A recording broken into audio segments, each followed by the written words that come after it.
Everything you've been hearing about has to do with coronavirus. Absolutely everything. So, what I'm trying to do here is have an episode that doesn't have anything to do with coronavirus. This, however, is quite a bit harder than it seems. In order to populate this episode with news stories, I searched Google News but excluded the word coronavirus. Let's see how I did. The top news of the week that would seem to have nothing to do with coronavirus is that a Pakistani court overturned the murder conviction in the killing of the Wall Street Journal reporter Daniel Pearl.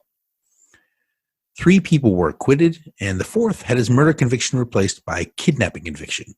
I guess he kidnapped Daniel Pearl, and then Daniel Pearl beheaded himself. However, this really is Corona news, because Pakistan would never have tried to pull this thing off if Corona wasn't providing them with cover.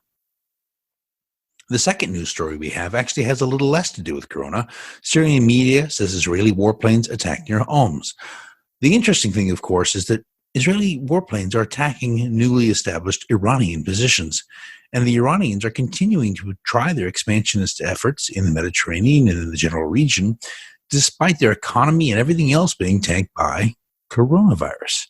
So this really is news about Corona, despite the fact that it shouldn't be. The third news story is that the world's wind capacity is up by 1/5 after a record year thanks to boom in offshore projects.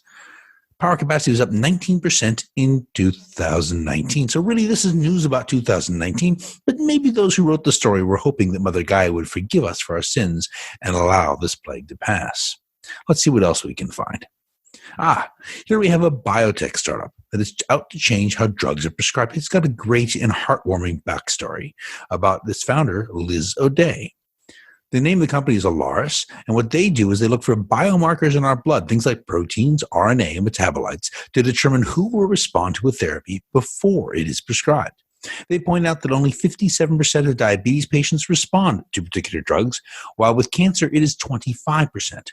By being able to identify who will respond earlier, they can make everything more effective. This is cool stuff, and it's big news. They actually raised $7.5 million in this environment. Except, of course, that I imagine the investors had Corona on the mind. Let's see what else we can find. Yes, a woman who fell in dark movie theater. This is one of the top stories, folks. Fractures her ankle. The jury splits evenly liability between AMC Entertainment Theater and the patron.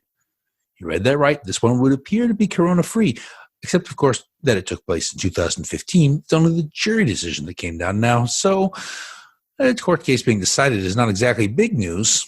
Breaking your ankle happened a while ago. So, I'm afraid this doesn't really count. So, I looked and looked and looked, and finally, the top news answer that I got in my Google search was this one. From the Tampa Bay Times, the single most important non-Corona story of the day. Is the pedestrian signal at this Dunedin intersection, forgive me if I'm pronouncing that town name wrong, too quick, or am I walking too slowly? Dr. DeLay examines the Bass Boulevard and Main Street intersection. One reader calls it a potentially deadly crosswalk. Just in case you don't understand how important this story is, let me read you a bit of the article. Perusing Doc's many emails about traffic and roadway concerns, one with the subject crosswalk hazard in Dunedin stood out. But it's not every day you hear complaints like this one from Dunedin. St. Petersburg? Sure. But Dunedin?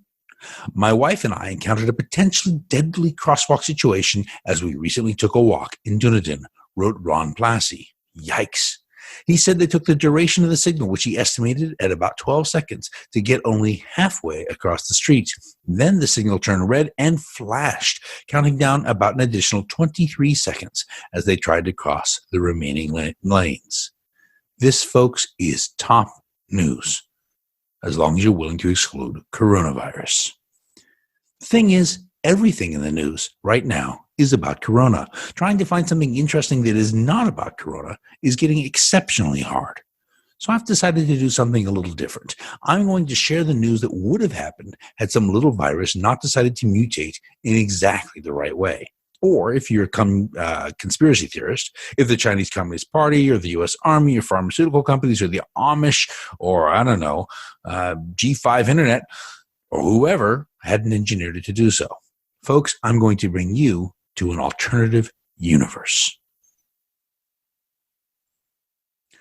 The Daily Fear, Zorp Invasion. Zorp claimed they were not scared off by the coronavirus, whatever that is. Reading the headlines here, I do see another prominent story has risen to the top, the Zorp invasion.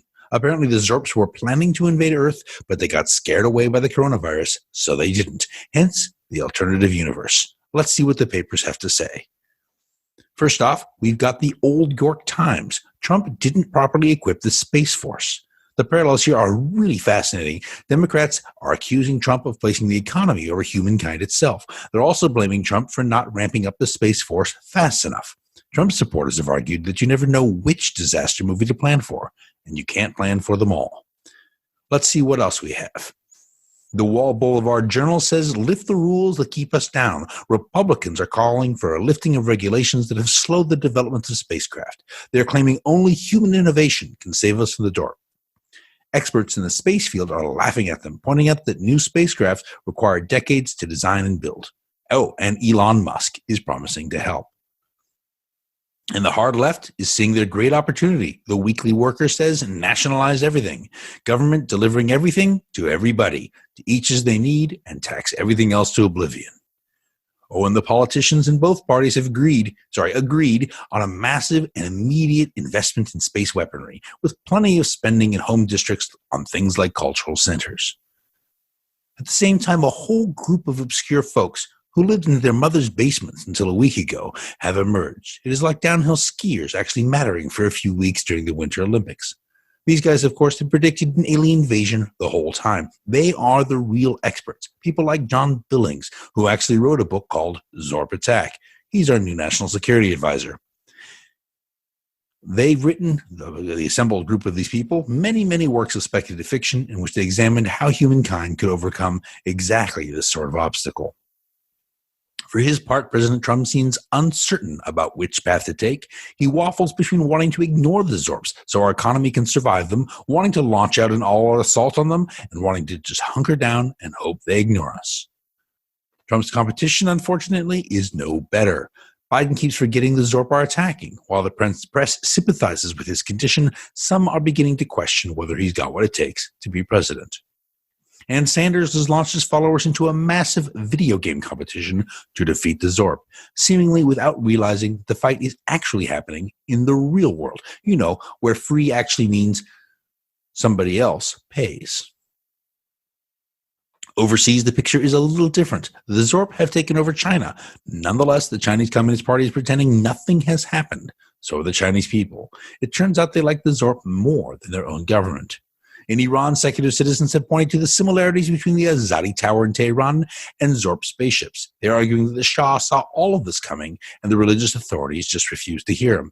They're claiming that this is why the religious authorities are being pummeled by the Zorp. In Italy, the Zorp are wreaking complete havoc, like every alien invader has done for thousands of years. It turns out they believe destroying cultural icons is critical to crushing the human race. And Italy has a whole bunch of cultural icons. In the Philippines, President Duterte said that anyone who says the word Zorp in public will be shot on sight. The folks there aren't sure whether he's being serious. Meanwhile, back in the US of A, there are fights about nomenclature that nobody else cares about. Many are claiming the term Zorp invasion is speciesist. We can't really blame individual Zorp for the actions of their overlords. Most Zorp on the street have nothing to do with those whose actions are wreaking havoc on Earth. They are right, of course, but it is still a Zorp invasion. The Cascadian reports on the everyday Zorp who face everyday discrimination, including the local Zorp man-woman thing who works at New Seasons Market. Let's keep moving along, folks. Zoomberg says we can learn from Asia to defeat the Zorp because the Koreans, Japanese, and Taiwanese have come to terms with the Zorp. They've realized that if they just wear red, the color of good fortune and joy, the Zorp can't see them. While the World Defense Alliance has said wearing red should be limited to first responders, these nations do seem to have less of a need for first responders in the first place. Those in the third world, for their part, have just thrown up their hands. Between locust invasions, constant near starvation, disease, fire, and violence, the Zorp aren't worth doing anything about, even if they could. Sci-fi writers are walking through shantytowns the world over, warning of the coming Zorp invasion, but nobody is paying them much attention. They've all got higher priorities. Folks, I gotta say, this Zorp news is pretty disheartening. For my part, I've got my family wearing red and hoping for the best. Have a good week, folks, and may we soon see progress against the Zorp invasion. Thank you for listening.